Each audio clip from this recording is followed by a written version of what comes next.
Ayan guys, since maraming inuubo at sinisipon sa panahon dahil sa lamig ng panahon ngayon, I will teach you how to prepare your warm calamansi juice. So first, magpiga ng calamansi. It depends on your preference. So today, I sliced 7 pieces of calamansi habang piniprepare yung boiling water natin. Ayan, hiwa-hiwa lang.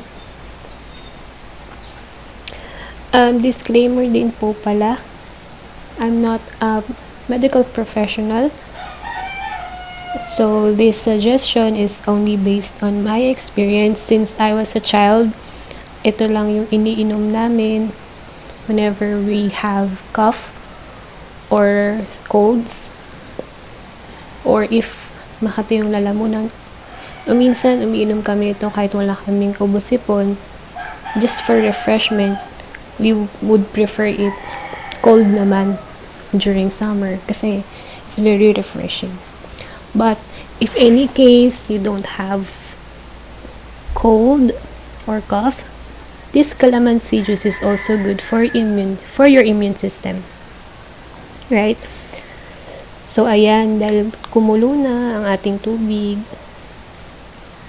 naglalagay din ako ng sugar para hindi sobrang asin. Bali, juice talaga yung gagawin natin. Ayan. 1.5 tablespoon sugar yung nilagay ko. It also depends on your preference. If you want it sweet, I prefer it na tama lang. Yung may kurot pa rin ng asin.